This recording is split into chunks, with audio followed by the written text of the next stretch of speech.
Welcome to the Wrestle Story, where we discuss all things wrestling. The legends of the past, the superstars of the present, and the trailblazers of the future. We stream every Monday after Raw, every Wednesday after AEW and NXT start about the hand, and every Friday after SmackDown.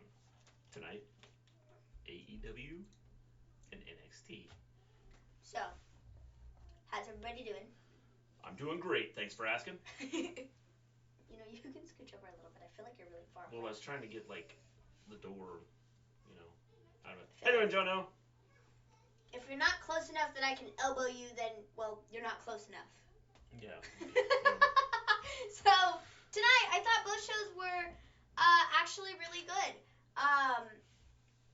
Okay. I thought both shows were really good. I liked NXT better, however. But I thought both were really good this week. Both were solid. So... Let's just put it that way. We're going to start off with AEW, per usual, because, well, we always do. Because that's what we always do. Because that's what we always do. So, we start AEW off with Moxley. He comes out and says, it's official. Jericho and I are going one-on-one at Revolution for the AEW World Championship. I will take the championship from Jericho.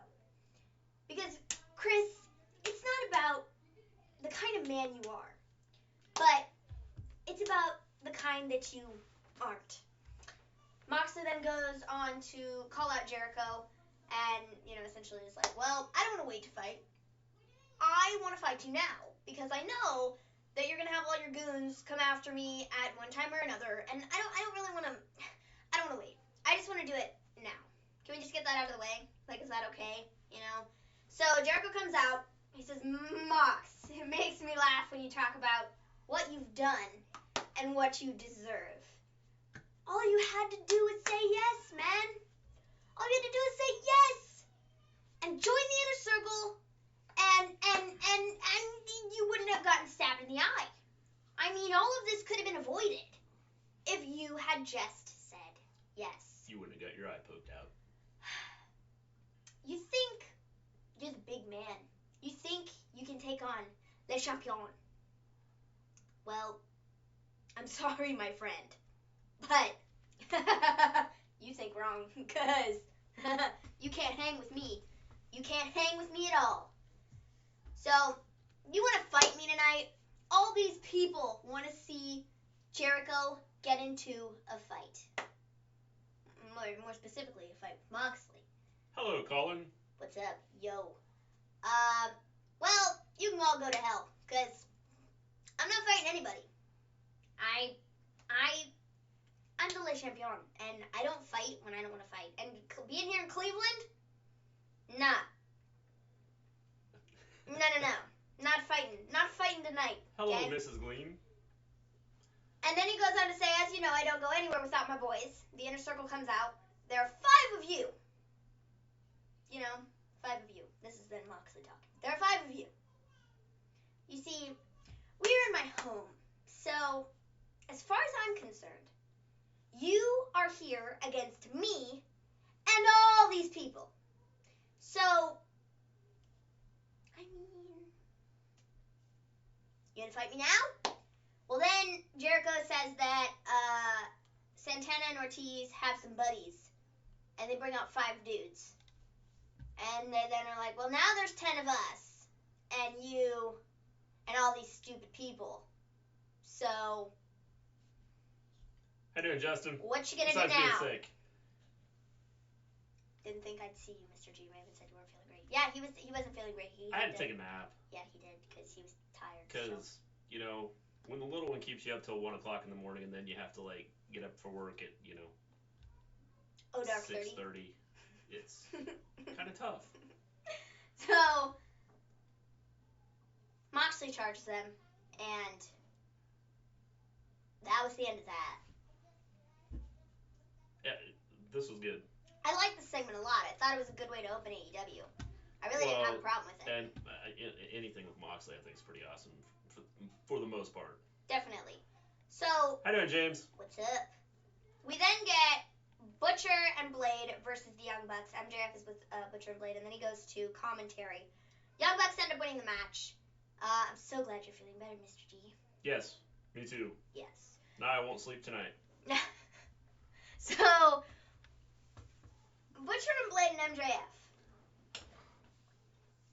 Don't know how I feel about this. It'll be okay. I think it's cool, but I don't know. I kind of like what they're doing with this. I think it's cool that where they're going with it. We'll just see how they carry it out. But I think it's kind of neat what they're doing with it. Yeah.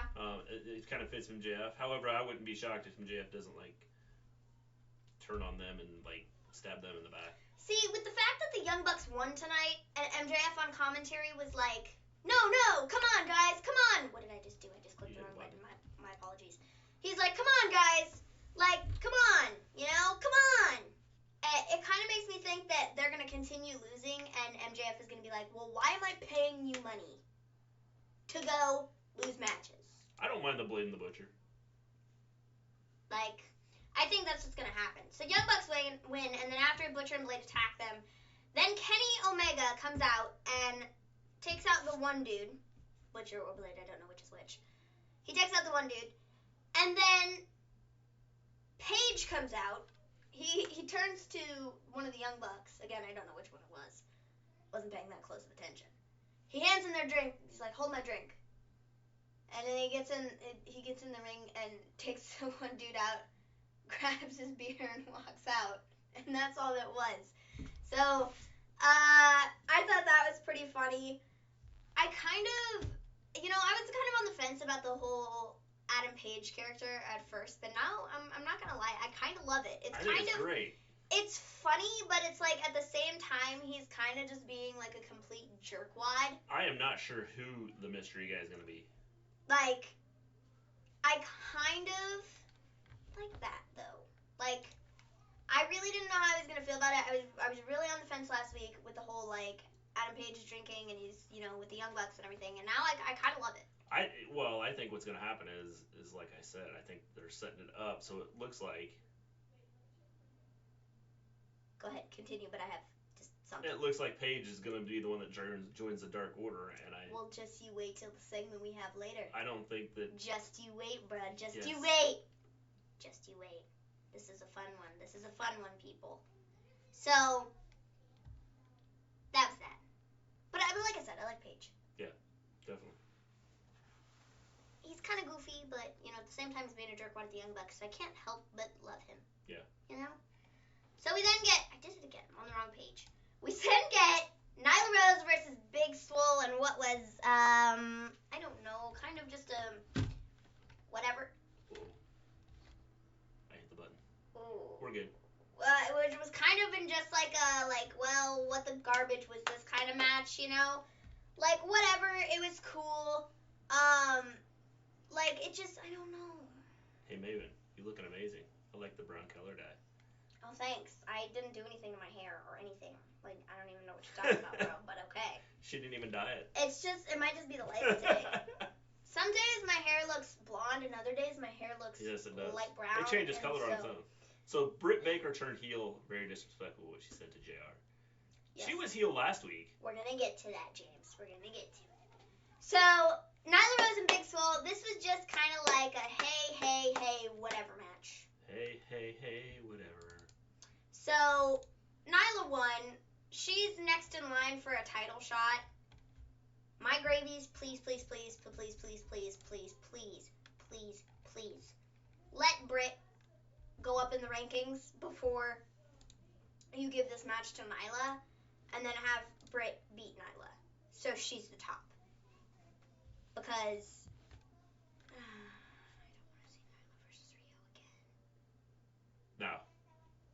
I don't want to see Nyla versus Riho again. Oh. Yeah, I don't know. I think that it's again, I don't want to see that either, but, we'll see where they go with it. So, Nyla won. Everybody expected that. Sucks for Big Swole. Why put her against Nyla Rose? Makes no sense, because she stood no chance. We then get Kip Sabian versus Cody. I thought this was a good match. I like the interaction of Arn being involved, and I also like the interaction of Penelope Ford being involved. And there was this one really funny spot where Kip Sabian and Penelope Ford, they go to, kiss each other, but Joey Janela's head, they were, standing in front of the crowd, and Joey Janela's head just, pops in between them, and so they end up kissing Joey Janela on the cheek. And I thought it was so funny, because they both, opened their eyes and were like, what is happening here? And so it was really funny, and I thoroughly enjoyed it. Like I said, good match. I really like it. So Cody won, which I don't think anybody was not expecting. I want to see more of Kip Sabian. Well, I think that'd be cool. I think he has a great gimmick. I think he might be the bad guy, but I think he's over. And it's thoroughly entertaining to watch the stuff kind of go down with, Penelope Ford at ringside, all the shenanigans she does. He has charisma, 100%. I think Kip Sabian, if they get a mid-card title for AEW, I think he'd be a strong contender. And mic skills. He does have good mic skills. The thing about the mic, he hasn't done many promos, but he's done a couple of interviews and stuff. So he is good on the mic. I was gonna say the one thing about the mic skills though is it makes it tough if you don't do it consistently and you're not in front of a big audience. See, that's the problem here is they don't have them come out they don't have that many promos on their show. If you look at it, they only have one or two on AEW, which I think it's okay. But I think you need to do a couple more. You need to throw a few more in there for some of these other people so they can get it themselves across, Because if you're doing promos and they're not taped and they're not on TV, then nobody's seeing them except that live crowd. Yeah. And so that doesn't really do them any good. I mean, yes, it gets them over with the crowd that's there, but it does us no good for the people that are watching from home trying to figure out what the character development is. They need to practice in front of a big crowd so then they get better at what they're doing. Yeah. Because they can always go back and watch it and say, okay, here's what I need to work on. Yeah. So Jericho's first and Cody is second. So, Cody won. Good match. I like it. Kip Sabian. Need to see more of him. We then get a Britt Baker interview. She comes out and says, all right, we got some things to address here. Tony, I don't have a problem with you. I really don't. But I do have a problem, however, with JR. Don't you ever interrupt me ever again, okay? Don't do it. And then she says some line about JR not knowing any, you sit there and you essentially do nothing while we go to the ring and we do everything, and you get a big paycheck for that. But you're doing nothing. And then she takes a dig at him over, all you do is sit there and you're this barbecue sauce sales person, and you can't even, figure out who half the people in our division are. You don't even know half of their names. So, you need to just stop. And it was a really good promo. And she then goes, this is my division, and I promise you, I will be here each week, which is more than we can say about our champion, Riho. She then finishes it off with Cleveland, you finally have a Baker you can trust in. Yes. So, that was that. It's cool. Fun. I actually thoroughly enjoyed this promo. This is probably the best promo that Britt Baker has cut. Elijah, let me ask you something. Ever. Did she make you mad? Did she make you hate her? Maybe more than you did before, if you hated her before. It didn't make me hate her. It made me go Britt. Because that was so much better than all of the other stuff. That they need to the practice crowd and get out booed there. her like crazy. Like, they booed her for 100%. She's the heel. And I think it's so obvious now. And, like, the tone in her voice was different from the way she cut her promo last week, where she was sort of sounding like, you know, I'm kind of on the fence here, you know, type of situation.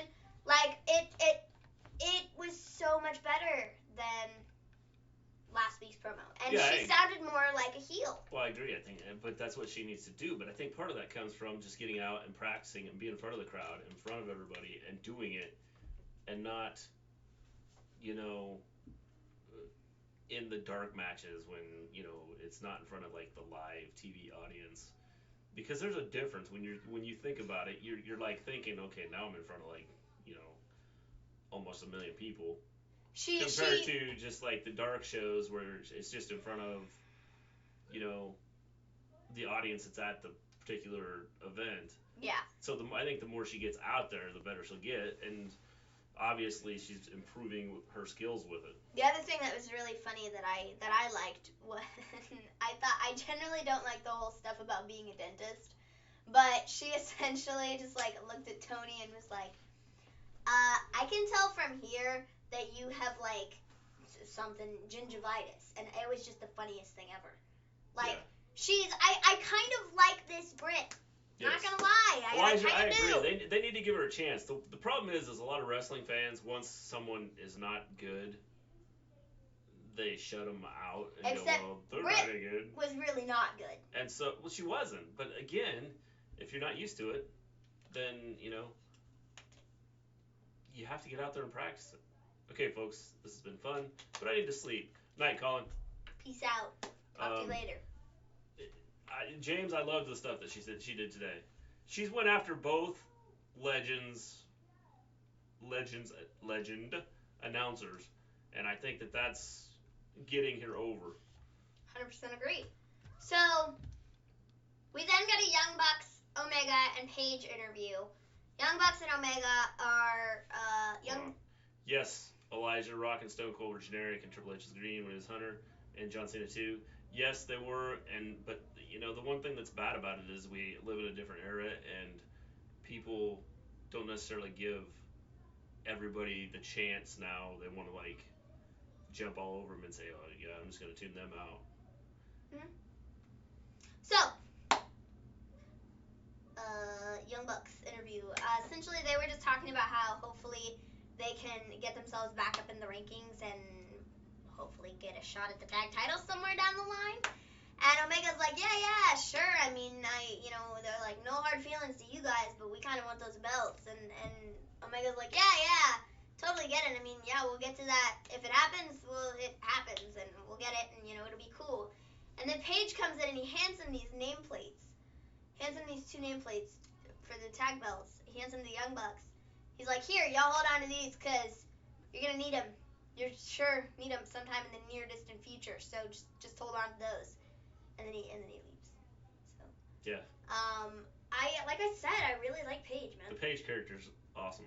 It really is. Like I said, I was on the fence about it, and I was just kind of like, are they really going to do this, where he's like the drunk dude, so to speak, but, like, you know, that's not what this is. It's kind of, like, transformed into, like I said, he's, like, it's really funny to watch, but, like, it's kind of at the expense of the Young Bucks and the fact that, you know, he's kind of being a jerkwad to them, and you know, he's not loving the Elite. Yeah. He doesn't want to be a part of the Elite, but he's kind of stuck with them for now because he's tag champs with Omega.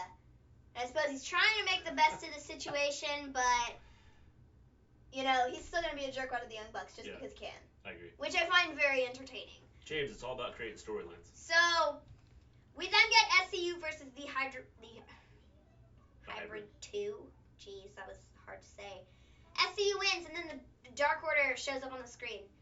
And they say, we were told to target SCU. Now, it's just a matter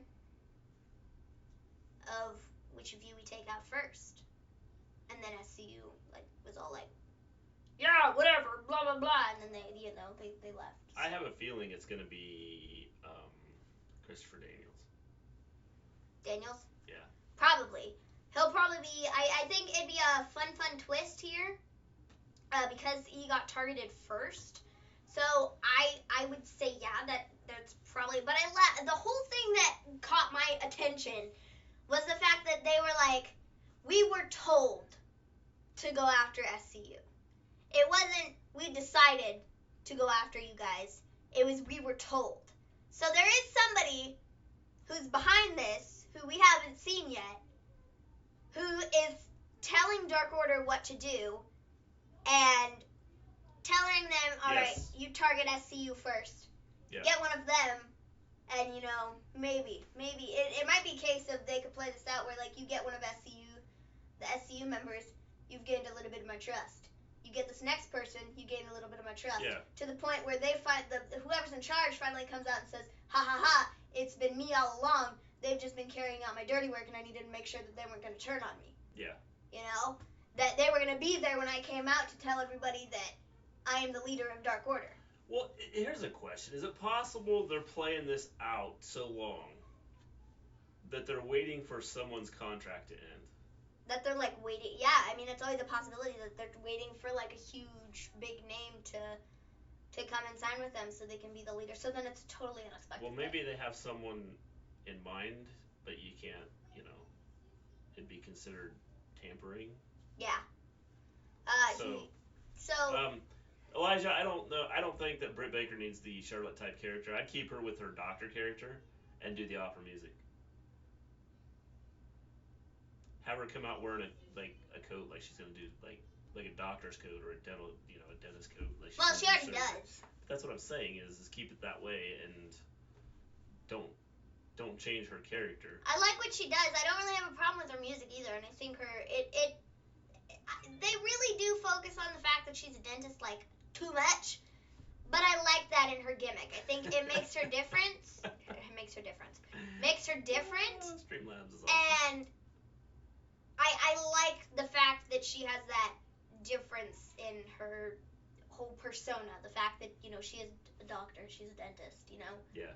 It's just the fact that they remind us every 2 seconds that, hey, Britt Baker, she's a dentist. Just in case you didn't know, she's a dentist. It's either badass or cocky, James. Streamlabs like picks up everything. like you can have something of a word and it'll pick it up. So, don't worry about it, James. It's not you. So that was the SCU segment. The thing, like I said, that really caught my eye was the fact that they were told to target SCU, which I think is really entertaining. They can't have a cool theme, Maven. Look at Stone Cold Maven, bro. Maven, I'm joining the Dark Order. Will you join me, bro? Will you? No. We're not joining the But, like, Stone Cold had a cool theme, though. Yeah, Stone Cold was cool. He had a cool theme. Like, yeah. that whole, like... Yeah. That was a terrible impression of it. Yeah, it was. You know, you knew what I was doing. Yeah, we knew what you were doing. So, after that, we get a Pac video essentially talking about next week how he's going to get his hands on Kenny Omega. We then got Darby Allin and Private Party versus the Inner Circle for the main event of AEW. I thought this was a good match. We finish with Inner Circle getting the win, and then they attack Darby after, and then Moxley comes to help. Streamlabs. Yep, Streamlabs picks up everything. Apparently. I now think it's going to be Moxley and Darby against Inner Circle, and then next week they're going to target some other dude until Moxley has 5 guys. Yeah. That's what's going to happen here. Don't know if I love that, but hey, it works for the feud. As long as it dissolves out after and Mox is back to being just like, Mox, then I think it'll be fine. Yes. I just don't love the idea of him being in like a faction, so to speak, I don't know. I would like to see him. Like, because I see him as like a loner, and I feel like that's his whole thing. Is see him as being a he loner. Doesn't follow anybody's rules. He makes his own. Well, I see him as being a loner, but sometimes I think you need to when you're fighting the inner circle. You need to have some backup. You have 10 of them. And one you of need to have someone there to help you. I agree, which is what I'm saying is I hope this doesn't stick like the entire time he's in AEW. I hope this is just like this is the inner circle feud, and then after we're done with that, he then moves on and is like, well, thanks for your help, but sorry, I'm leaving you in the dust. I think they could make. I suppose if they wanted to, it'd be the Moxley's mob. They stop. I suppose they could do like Darby Allin versus Moxley as his first feud after. Yeah. They could do that. Yep. Could be like, I helped you get that championship, but now I want that championship. Yeah. So they could do something like that, I suppose. I think Moxley's a Stone Cold AEW. I agree. They're very similar. 100% agree with that. Definitely agree. Yes. So, I thought AEW overall was a really solid show. I thoroughly enjoyed everything. The Mox beginning segment, the Britt Baker promo, the Kip Sabian Cody match. I mean, even the Darby Allin Private Party Inner Circle thing. I thought that was good too. So, good show, solid show. Definitely. So now we're gonna talk about NXT, which I also thought was really good tonight. So we start the show off with Finn Balor versus Trent Seven. Trent Seven gets attacked before the match begins. This is based on everything that happened backstage after, what was it, the Worlds Collide show when Trent Seven got his head smashed into the thing. He was attacked in the parking lot. Yeah, that's what I'm talking about. He got his head smashed in the car. But Tyler Bate was also attacked. So I thought they were going to do Tyler Bate versus Finn Balor this week, but maybe they're going to wait until next week. Yeah. They do Trent Seven this week. Why is Balor going after these two guys? Probably just because they were helping get him off of Johnny Gargano when he attacked him at Worlds Collide. Tyler Bate was the first one there, and then Trent Seven kind of followed up and was like, hey, you messed with Tyler Bate, you jerkwad. You also messed with Johnny Gargano, and I'm not cool with that. So then he got his head smashed into a car. Yeah. So I suppose that makes sense there. Yeah, I would say, probably. James, I wonder if she won't be on the After Dark or whatever it's called. She might be on After Dark. Yeah. She wasn't on After Dark this week. She'll probably be on After Dark next week. Yeah. So Finn ends up winning the match. I think everybody expected this to happen. Trent Seven wasn't going to win. Sorry, dude, you're great, but no. Sorry, dude, you're great, but no. We then get a Broserweights interview. They're essentially just talking about their tag team Dusty Classic match that they have later in the evening for the main event. Yes. I love this team. I never want them to break up. They are pretty awesome, I think. I never want them to break up, ever. So we then get Shotzi. And this was a team that I didn't think would work out real well. I agree with that. I 100% agree with that. I did not think that they were going to last. Let alone, go to the finals of the tournament, So... Well, I think that people like the characters together. I agree. It's like that Matt Riddle's like that, fun bro dude, and Pete Dunne's just kind of like... Yeah.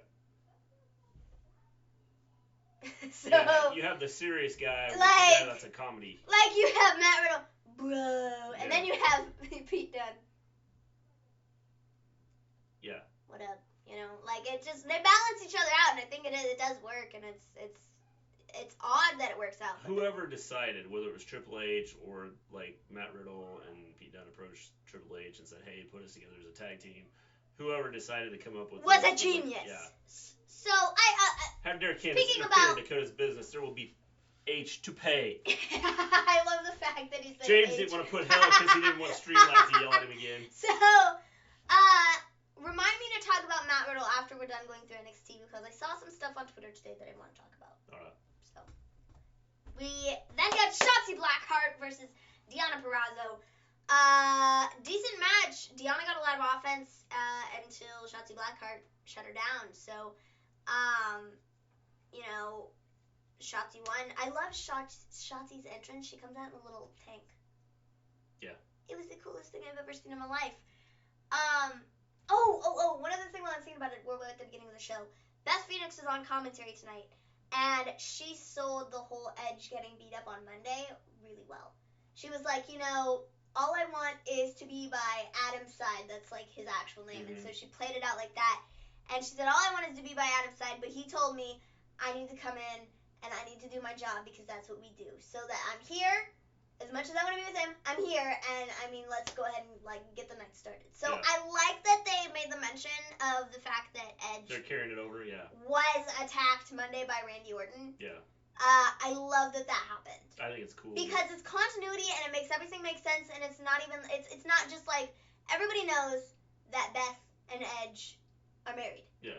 Everybody knows that, and so the fact that she did that, and she was like, yeah, Adam, you know, like, making it feel more real. Well, and that's why, you know, carrying, and this is where it's going to help NXT, just carrying everything over throughout, you know, between Raw, SmackDown, and NXT UK, which I think is the thing they've lacked, is just carrying things over and using the different characters that they have with amongst all brands.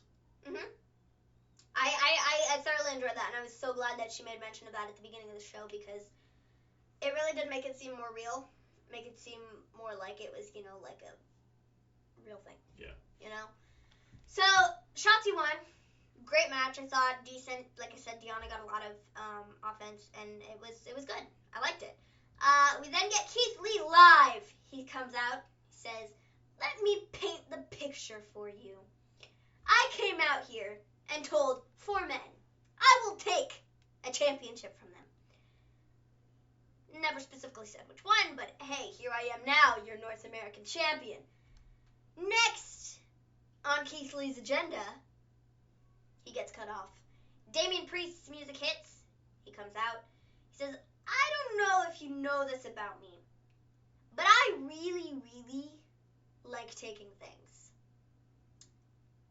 So, right now, what I want is that right there. All I need to know is how you're going to give it to me." Hey, congratulations, James. Dominik Dijakovic then comes out. At this point, I'm sitting here going, oh my gosh, if they have Velveteen Dream come out as like the 4th dude, like, or the third dude, yeah, 4th dude, because there'd be 4 of them. I was thinking maybe they would do like a fatal 4-way type situation like they did to get Keith Lee the championship spot. And I was like, if they bring Velveteen Dream out, I'm gonna literally die. Okay, here's my thought process on that real quick. No, I hate that. I hate it when they do that. Don't do I agree, but I was like, if you get Velveteen Dream to return here, I'd be kind of okay with that. I think if Velveteen Dream is returning here soon, he will either show up before TakeOver Portland, and he will be the one that Keith Lee fights, or Keith Lee will fight Dominik Dijakovic at Portland, and Velveteen Dream will show up after Keith Lee retains his title. And it's like, I'm back. I'm here, and I want my title back. That'd be cool. I can handle it that way. Because Velveteen Dream was the one that Roddy took the title off of. Yeah. So, I think that would make a whole lot of sense, and I think that would work out pretty nicely. Yeah. So, Dominik Dijakovic comes out and he says, you and I know we've had our fair share of battles here. If anyone deserves this title, it's you. But if anyone should be first in line to take the title off of you, that would be me. Not this bootleg Marilyn Manson. And then legit, Damian Priest gets in Dijakovic's face, and Keith Lee's just like over here. He's like, he did not just say that. Oh my gosh. So then Keith Lee's like, well, you two seem to look like you got something to settle here. So I'm going to go ahead and just leave. That's okay. And then we get Dijakovic. He then turns to Keith Lee and is like, "Where do you think you're going?" Damian Priest then turns around, Dijakovic turns around, and Damian Priest ends up forearming him in the face. And Keith Lee just is like, "Okay, bye," and just rolls out of the ring. That's a good segment. I love this segment. I don't like Damian Priest at all, but this is a good segment, and I thought it was funny, and I like. Well, you don't like Damian Priest, but I think what they're doing with him, I think, is really good. I've never heard him speak before. The way he held the microphone though was so weird. He held it like this. He was like, I'm like, what are you doing? Yeah. That's weird. Yeah. That's the weirdest I've ever seen anybody hold a microphone in my life. That was weird. But yes. Regardless, it was a good segment. Yeah. Thoroughly enjoyed it. So we then get Ciampa. Oh no, then we get Dominic Dijakovic versus Damian Priest. We got that next. Dijakovic won, which is why I said I think Dijakovic versus Keith Lee is probably going to happen. If not, sometime in the next week or so, it'll happen at TakeOver Portland, because isn't that in 2 weeks? Mm-hmm. So it'll probably happen there, and then that would be a good spot to bring Dream back after Keith Lee retains his title. Yes. Because you can't take the title off Keith Lee that quick. You got to have him at least retain his first championship battle. Well, I would think so. Because it doesn't make a whole lot of sense to me to put it on Dijakovic. As much as I like Dijakovic, and I think he'd be an awesome North American champion, I don't see the use of doing that now. Is Damian Priest a vampire? Possibly.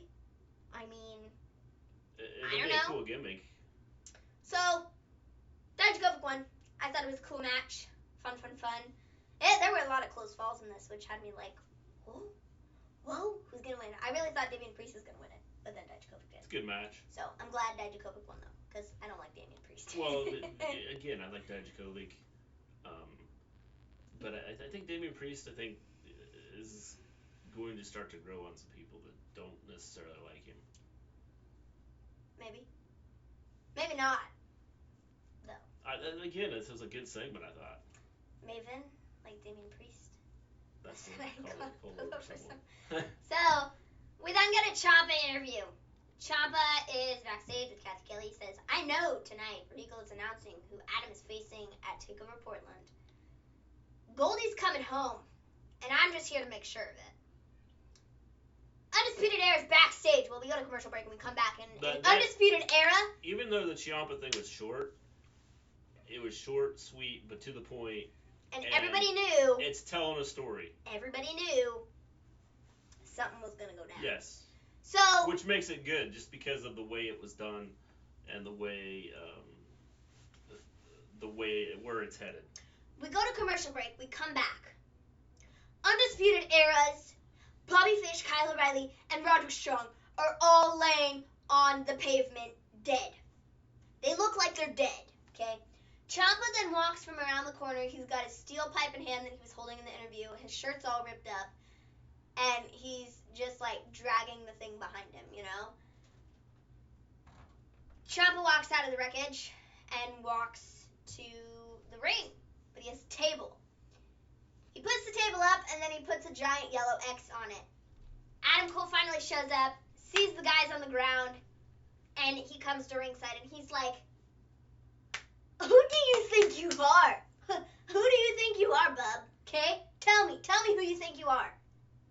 Because you think because you got injured, you get a free pass here, you just beat up all my dudes, okay? You just beat them up, and this is not okay.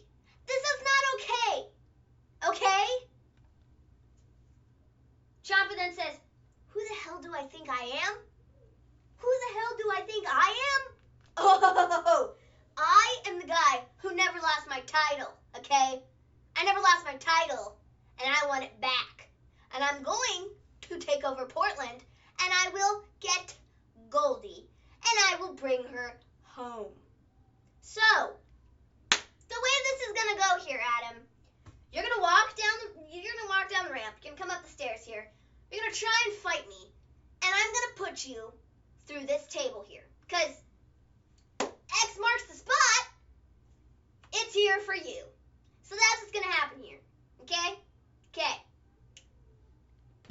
Regal then comes out and says, "I was just with Cole backstage before all of this happened, and he signed a contract. He doesn't care who he fights at TakeOver Portland. Adam Cole then cuts him off, takes the thing, and goes, whoa, let me do this. This is my job. He comes down to the ring and essentially is like, I don't care what you think is going to happen, because I got other plans for you, bub, okay? Ciampa then comes at him, and Adam Cole, like, dead square in the center of Ciampa's head, hits him with the mic, like, legitimately hits him like he's bleeding. Mm-hmm. And I am like, whoa, dude, you didn't miss. Like, it sounded really hard when he hit his head. Mm-hmm. Like, really hard. And so, he hits him with the microphone, and then Adam Cole gets thrown through the table. Ciampa then picks up the contract, grabs a pencil, he signs it, and then everybody's like, use the blood! Use your blood! Use your blood! So he, like, wipes his hand on his forehead and then wipes it all over the contract. Yeah. And it was so great. This was such a freaking great segment. This is the best contract signing I think I've ever seen in my life. It was cool. Like, this was so good. Just the whole thing from the Ciampa interview to when he beat up Undisputed Era, he's like, I am not playing games. I'm not here to play games. I want Goldie back. Yeah. Okay? This was an awesome I will go to war for Goldie. Yeah. I already went to war, but I'm going to go to war again. But, the whole segment was good. They both played it out well. The fact that Ciampa got hit with the microphone, it just made it 20 times better. They did, but the way they do this with just NXT in general does it 100 times better than Raw and SmackDown. Imagine being alone in the dark and all of a sudden you hear Damian Priest talking. A Gangrel character, Barry. Yeah, I think that he could be that type of character. James, to answer your question, TakeOver is February 16th. Yeah, it's in like 2 weeks. And Zandel, we are in the process of talking about NXT. Yes. So no, you haven't missed it. No, you haven't missed anything. No, nothing. No, Kevin nothing. Thorne. Yeah. I think that the whole there's lots of ways they could go with this Damian Priest character. And I'm just interested to see where they go with it, because right now I think he's kind of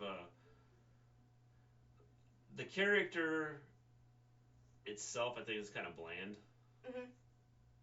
That's why I don't like him. I don't know. There's just something about him that just makes me look at him and go, I just really don't like you. I don't know. I think with his look, though, I think they could do something like a Gangrel or something similar to that to kind of make his character a little more. People are going to go, oh yeah, I want to see this guy, just because his character makes me want to see him. I agree. I think they could do something with him to make him more interesting, because when he first came in, I was just like, I don't know what the hype is all about. I don't get it. Everybody's like, I love this guy. He's so great in the ring, and he's got such a great character. And I'm sitting here going, I don't see it. I don't see that. I don't think he's that great in the ring. I mean, sure, he has some cool moves and stuff, but like, I don't think he's that great in the ring. Tony deserves better. And the character aspect of things, like, I don't, he has a character, but I feel like it's not fully developed to where I really understand what the character is supposed to be. It's just, there's not a lot there to work with, because they haven't really done much with him. He just kind of showed up and, like, started having matches, like, without any build-up or anything. Like, there was, like, nothing. Which is why I was like, I don't know what you're supposed to be. I don't know why I should like you, but I don't understand why other people like you. Yeah. Because I don't get it. I agree. And I mean, I still feel the same way. I think, I definitely think I liked the segment better tonight, because I feel like he had more of a character, and I liked him a little better tonight because I think he had more of a character and more of a personality. But I'm still not to where I'm like, yes, Damian Priest is like my ride or die, like he's the greatest in all of NXT. I don't think I'm ever going to be like that, in all honesty.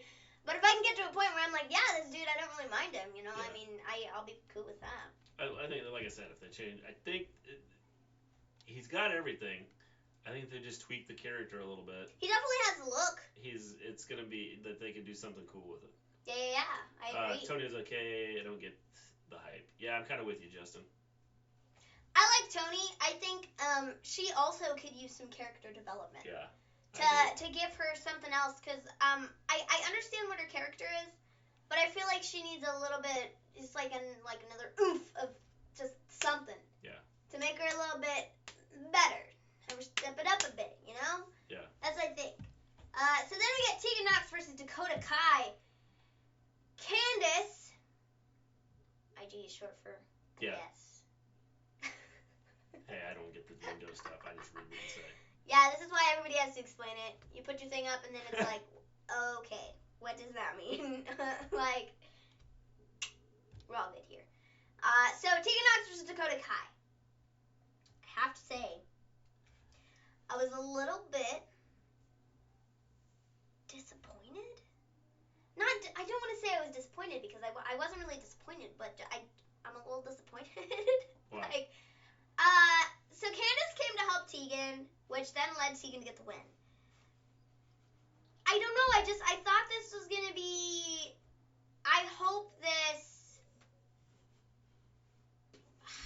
I don't know how they go from here because I thought, like, if this is like the feud and this is how it's gonna go and like Tegan just like got the win, like just like that, like it's kind of disappointing. I don't know. I thought they were gonna have kind of like a series of matches, a series of like a feud being built of like this is why I turned on you, and not only, you know. How did it start, John? Not only did I turn on you for this reason, but I turned on you for that reason and that reason too. Like I thought there was gonna be some sort of like build up before they had their match. And if like this is all that we're getting is like Tegan just walking out with the win like right on cue.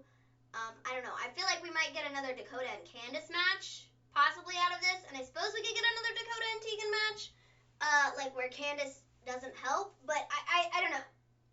I just thought this was gonna be like a little bit more, if you know what I mean. Like I had higher hopes for what this was gonna be. I think it was okay. I like what they did with it. I don't have an issue with what they did. I don't know. I thought they were gonna do something different, and I thought it was gonna be like a little bit more like where they could like drag this out and have a couple of different matches with the two of them. And now I feel like Dakota, Tegan got the win, so like I don't really see what the point of having another match. Because she got the win with help.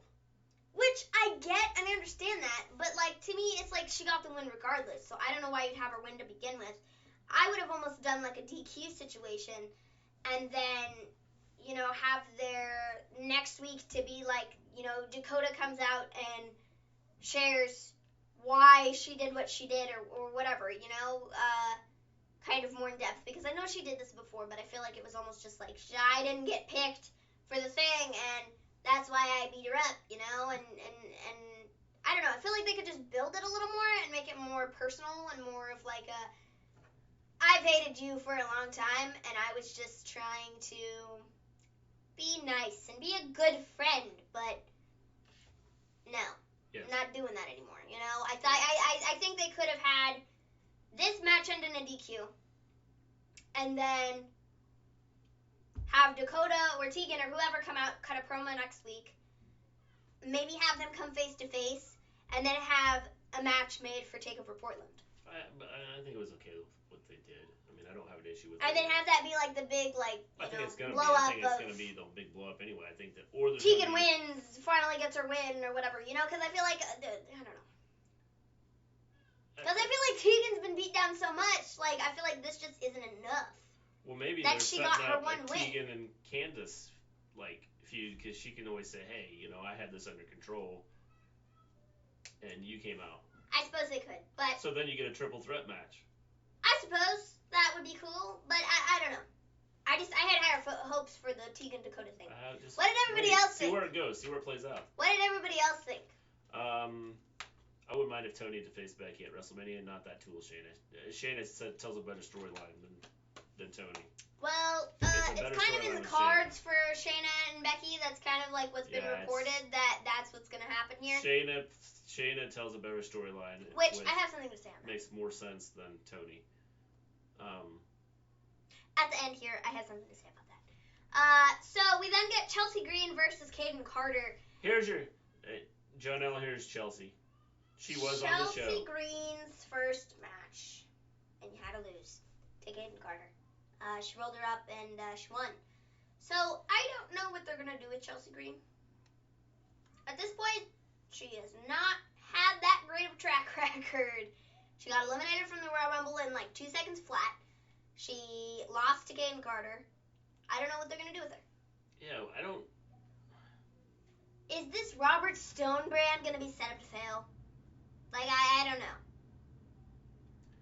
Well, I don't know, because I don't know what they're doing with this. Is it either. possible that he eventually goes, we have to have a change. We have to have, like, a change. You have to, you know, we have to change what we're doing. We have to figure out a way, because right now things are not working out. She and Deonna both lost tonight. Yeah.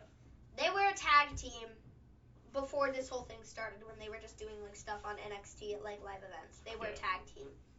Is there a possibility he goes, all right, we need to switch this up. We got to change some things. So we need to recruit somebody. And they get Deonna, and she joins up with them. Is there a possibility they do that and then they make another tag team? I don't know. The only problem is if you're doing the, you know, trying to build Chelsea Green up, which obviously they have. They've tried to build her up somewhat. And then to have her lose like this is again, we'll see where they go with it. There might it just doesn't make a whole lot of sense. Might have a plan with where they're going with this, so we'll see what happens. So then we get the main event: Bruiserweights versus Grizzly Young Veterans for the Dusty Tag Team Cup. Good match. I thoroughly enjoyed this, man. She did fight on the main roster, didn't she? She did. She had 1 or 2 matches. She was on main event once or twice, and then she was on Raw once. So she was put on there before all of this happened. So I can understand now why they did that, to put her out there and get her, you know, name out there. But like, she lost on like all of this, I think. So I think that didn't really help her either. So I mean, whatever. But you know, it is what it is. We'll figure out what they're gonna do with her. Yeah. They gotta have something planned. Cause having to lose all the time, I don't know if that's it. No. Just saying. So they can't keep letting Kaden lose her matches. Except Kaden hasn't been on NXT that much.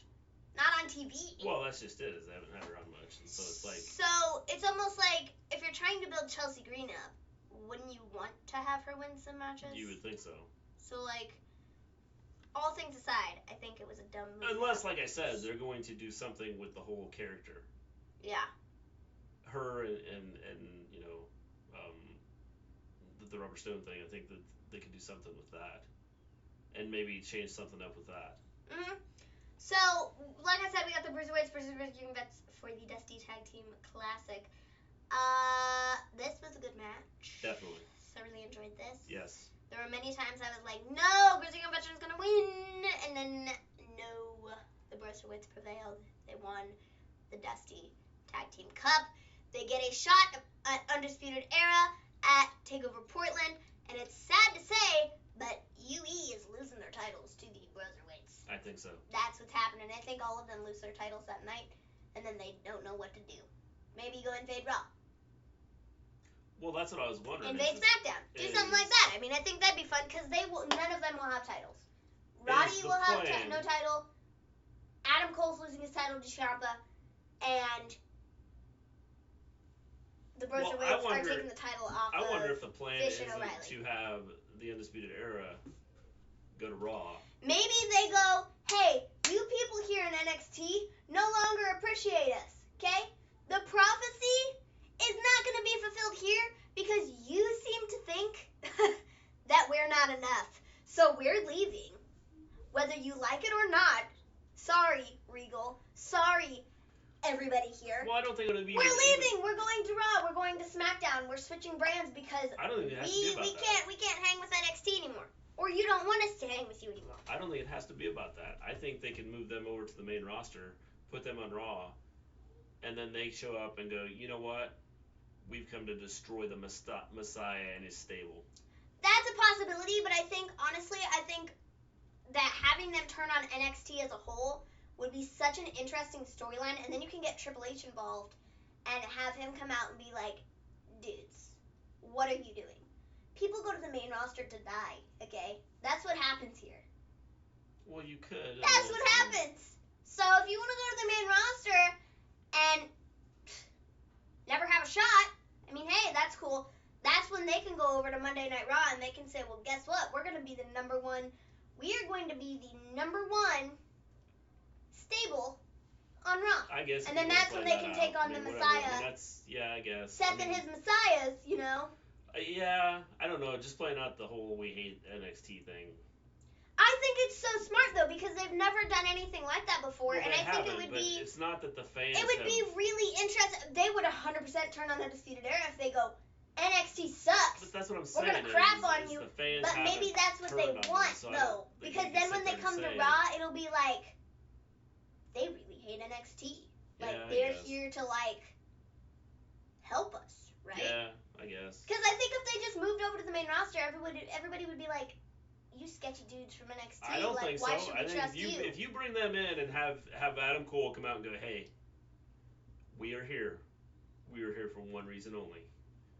We're gonna destroy the Messiah and his group. But then after he destroys them, they just go back to NXT. Well, they're not gonna destroy them overnight. It's not gonna happen. I get, but after you do that whole situation, like I don't know. I think it's a cool idea, and I think if they were to turn on NXT first and be like, Trips, sorry, we're leaving. You don't seem to appreciate us like you did. We no longer have championships. We're leaving to where we can go get some championships. A, Kyle O'Reilly and Bobby Fish will beef up the tag team division. B, Roderick Strong will beef up the mid-card division. C, Adam Cole should be in World Championship spotlight, okay? Get some fresh feuds for him. I think it'd be fun. Undisputed Era will be used more on SmackDown and Raw. I don't think so because I think Kevin Owens. Raw is I think the there's show. a strong possibility Kevin Owens comes back to NXT. I don't know about Kevin going to NXT. He's not getting the pop that they. I don't think he's getting the pop they expected they would get with this whole Seth thing. But he's getting more than he would if he was just sitting in catering. So it's definitely which is why they bring him back to NXT. First off, I think it may boost the ratings. Yeah, but what do you do with him in NXT then? There's all kinds of stuff you could do with him. But like what though? I'm gonna destroy Ciampa. Okay. Except he just worked with Ciampa, so that doesn't make a whole lot of sense. Okay, so what? You know, we worked together. Now I've come back. I've come in to get Goldie. I suppose. I don't know. I don't really want to see him like hold the championship. This is where I started, and now I'm back. See, but the thing is, they're gonna do that with Charlotte though. I'm telling you, I don't think so. Based upon everything we've seen over the last 3 days. I know everything you've seen. It's looking more and more like it's gonna be Rhea. Rhea doesn't even make sense. Why they would do Rhea is beyond me. Does not make sense. It would be so Charlotte can say, hey, I was one of the longest title holders in NXT. Okay, it doesn't matter. Okay? I mean, the fact is... I held the NXT championship for such a long time, and I want to do it again. So, that's why I'm here. I don't love it. I don't like the idea. I don't think it makes a lot of sense to have her go I think Rhea versus Charlotte would be such a cool matchup, but not for the title. If you do it at Mania, what are you supposed to do with that? You can't not have Charlotte win, but you can't have Rhea lose. Because that looks pretty bad in my opinion. If you have Rhea lose to Charlotte Flair. You can't do that, but you can't not have her win. Because based upon what I've seen, what I've heard recently, they did not have Shayna win the Rumble because... But you can't have... They did not have Shayna win the Rumble I just don't think you can... because they owed Charlotte something because she didn't get what she was told she was going to get a couple months ago. Yeah, I guess. So they needed to pay it forward and give her this Royal Rumble victory so she can do, whatever. But the cards are already laid out to be Shayna versus Becky, so wouldn't having Shayna win the Rumble make more sense? So then that can kind of, happen.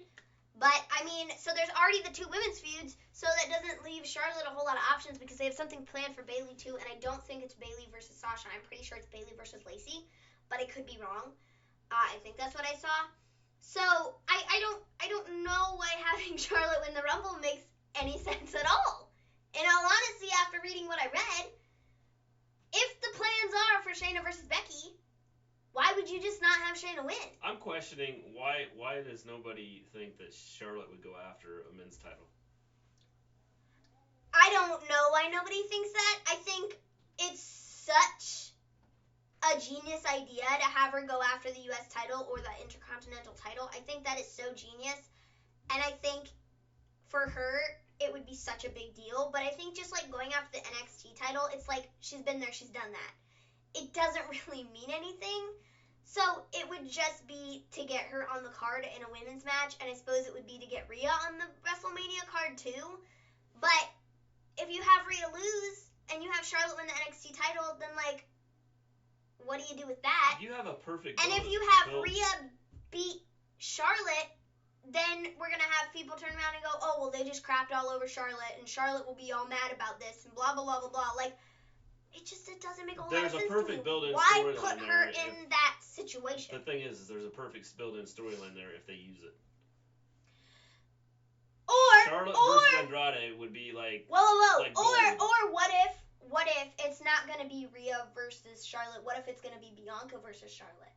What if Bianca wins the title at TakeOver Portland? And this would be why they had all their build in the Royal Rumble of the two of them having a whole solo spot together. Well, they could, but it still doesn't make a lot of sense to me. I'm sorry. Charlotte could go down to NXT, be at Portland after Bianca wins, and it's like, lose. hey, you remember me? We were in the Rumble. I threw you out. Or whatever. Did she throw her out? Whatever. We were there. We beat each other up. It was That's cool. why I think, James, which is exactly why I think there's a possibility this happens. Because Vince doesn't like to be outdone with anything. Don't know. Nothing. He doesn't like to be outdone with it, you know, and so I would not be shocked if he doesn't do, you know, the lesser, not necessarily the world title, but like your U.S. title or your Intercontinental title. I could see him having, you know, Charlotte or one of the women go after it. And Charlotte is big enough that you could sit there and go, hey, I could see this happening. I don't know why more people aren't thinking that she's going to go after the IC title or the US title. I don't know why that's not even like, I don't know why people aren't thinking about that either. It makes no sense to me because like I said, Rhea versus Charlotte, it doesn't make a whole lot of sense with the fact that she's been there, she's done that. It would just, I'm trying to make sense of it. If they're going to do it, then she either goes down to TakeOver Portland in 2 weeks and costs Bianca her title, or Bianca wins the title, and they do Charlotte and Bianca at WrestleMania instead of Rhea and Charlotte. I mean, depending on who walks out women's champion. Rhea Ripley than Becky Lynch. Like, I mean, if they're gonna have Charlotte versus Ripley, they have to have it on the main roster, I think, because Charlotte going after the NXT titles just doesn't make. It would be on the main roster. It's just for the NXT title. It's all going to happen at Mania. Okay, but it's all going to be built up for Mania, which is the main roster. But the point is then you're going to move Charlotte over to NXT to defend the title and everything. Not necessarily, Unless I suppose. You have her lose. I don't know. Which, to me, again, like I said, it doesn't make a whole lot of sense. Why put her in that situation in the first place? How do you book yourself out of that one? You either have Rhea Ripley beat Charlotte Flair, and with Charlotte Flair will probably turn around and be all mad about that, or you have Charlotte beat Rhea, which everybody's going to be going, why did that just happen? How did that just happen? Why? Like, they're booking themselves into a real deep hole here. Why? As much as everybody would love to see Rhea versus Charlotte, it just doesn't make sense. No. I'd rather have Charlotte come out and go, you know what, I've done everything. I've been a champion. I've won the championships on both NXT and the main roster. The one thing I haven't done, I have not held the United States title, or I have not held the Intercontinental title. So that might have been filmed for Dark. Yeah, we'll have to watch that. Shauna Sapp is there, live. We'll have to. That's interesting. Neat. Yeah. Anyways. Sorry, AEW. There's AEW news. We have breaking news from AEW. Wow, neat. Luther. Go back. Hold on.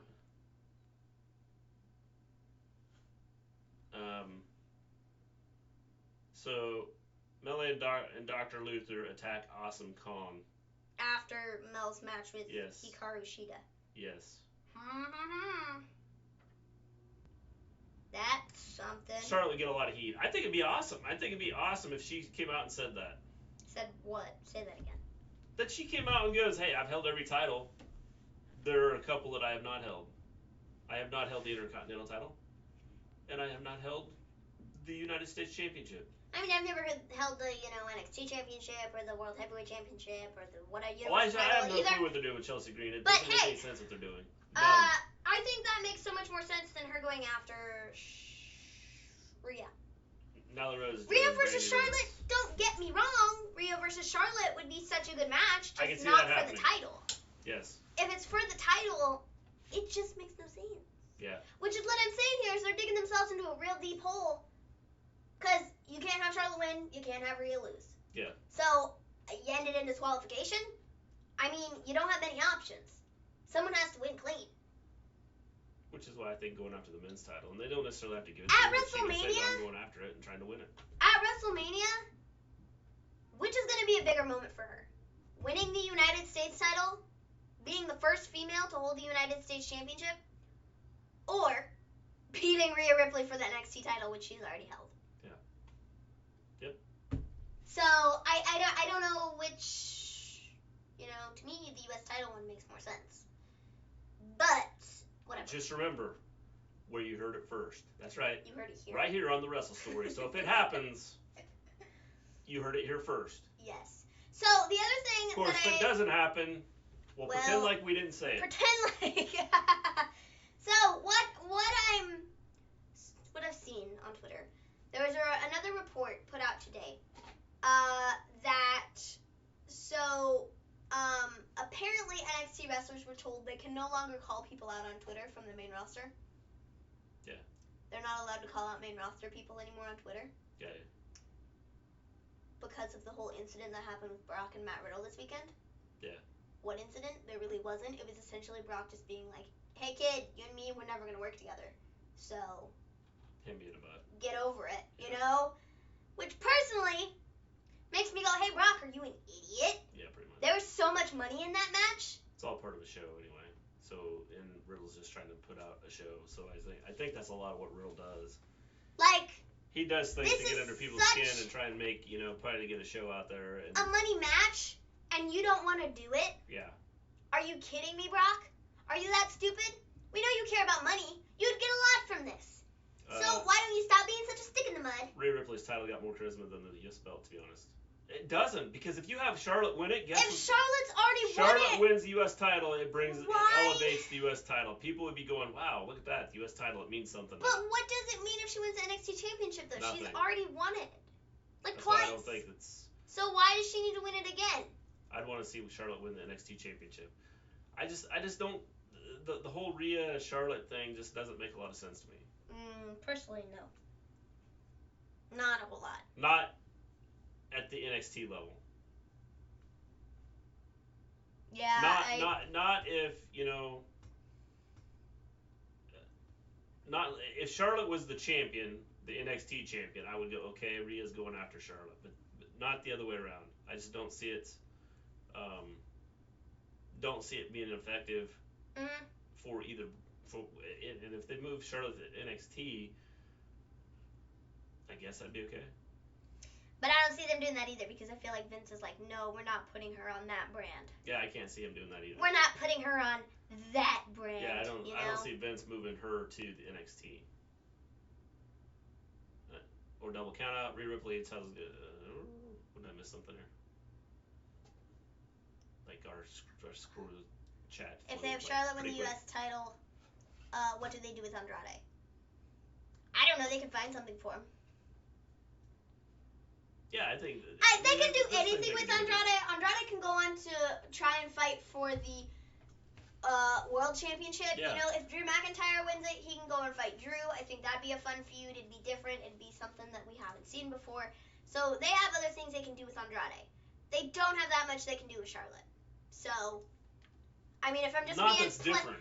Not that's different. I'm just being plain, like, on honest with you right now, there's not a whole lot else they can do with Charlotte that she hasn't done before. No. She's won the NXT Championship. She's a 47-time Raw Women's champion. She's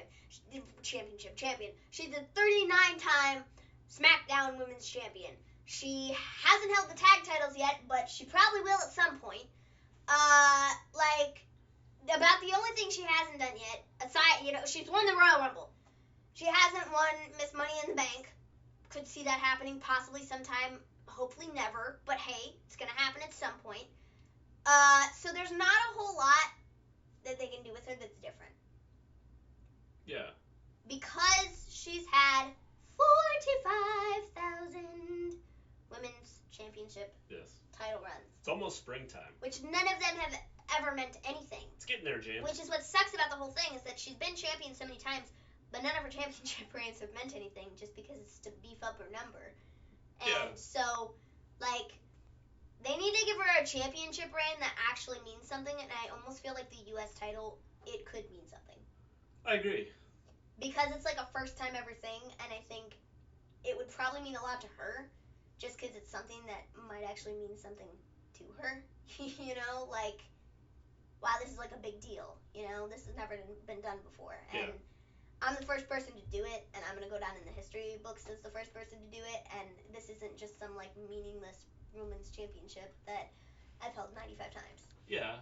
So, I think having her win the U.S. title, I think, would be so much better. Well, I agree. I'm just saying. I think it makes it more interesting. So, Becky, she changed her bio today. She said, at this stage, I might just sign a Legends contract because it describes me better. And their location is in a league above the Dopes. I've seen a lot of people on Twitter today that, oh, is she turning heel? What's happening with Becky? I don't think she's turning heel. I think she's just being cocky. Yeah. I think there's a big difference. That's why she's going to get beat. I think there's a big difference between her being heel and her being cocky. Yeah, so that's why she's going to get beat. Shayna's going to show up out of the blue. She's going to sucker punch her, and then she's going to be down for the count. So she's going to get beat by... I told you, I think that... Shayna's going to be there at WrestleMania. It sucks. It sucks. It really sucks. Oh, yeah. But Shayna's going to beat her at WrestleMania, and then she's going to be kicking herself going, well, great, now I got to get that win back. I just got my win back from Asuka, but now I got to get this back. I've never beat Shayna. The one person I've never beat. We're going to get something. She's going to beat Shayna. She's going to beat Shayna. Becky she's going to get beat by Shayna. Hashtag the GOAT. She's going to get beat by Shayna, and then she's probably... I don't know what they're going to do with her from there. I think they should play out the whole thing about management.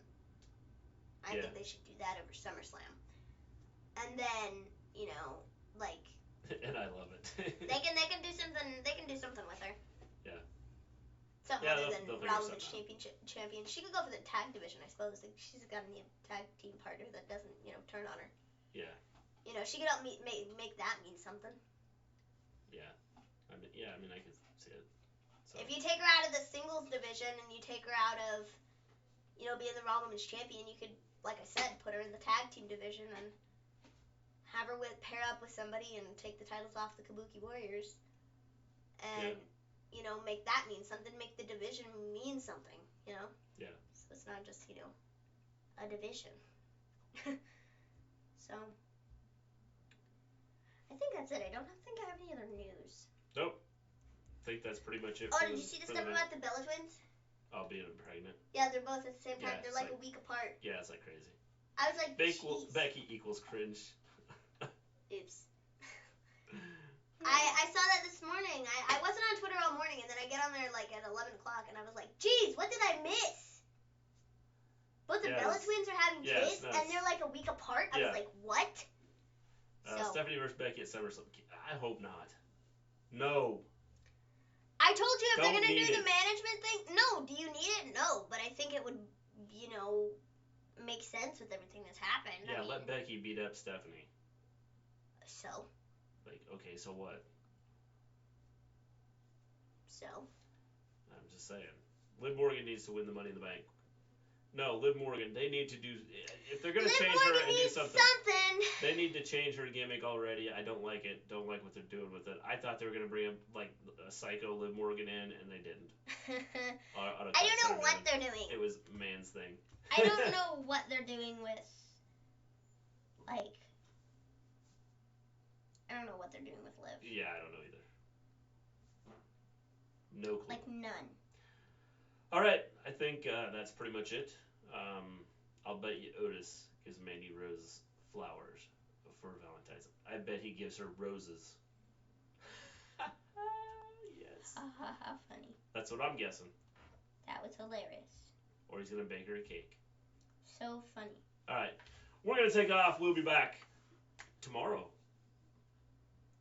We have NXT UK. So we'll be on around 7:15 p.m. Eastern, somewhere around there, 7:15, so 7:30-ish.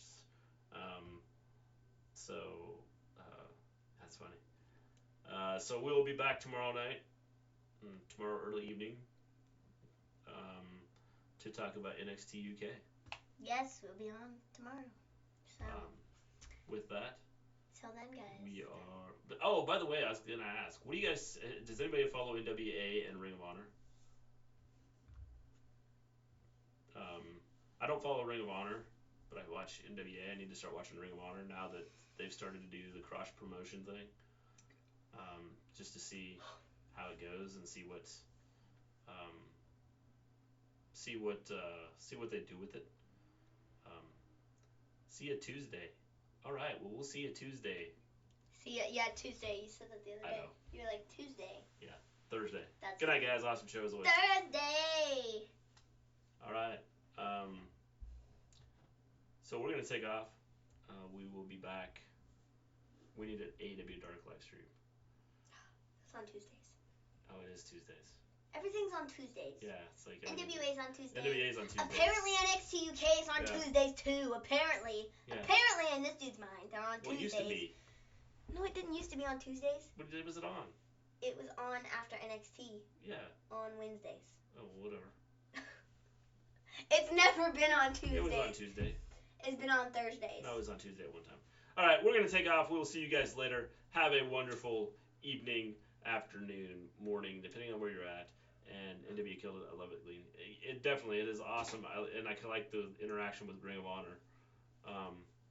But I need to watch Ring of Honor to kind of get both sides of the storyline.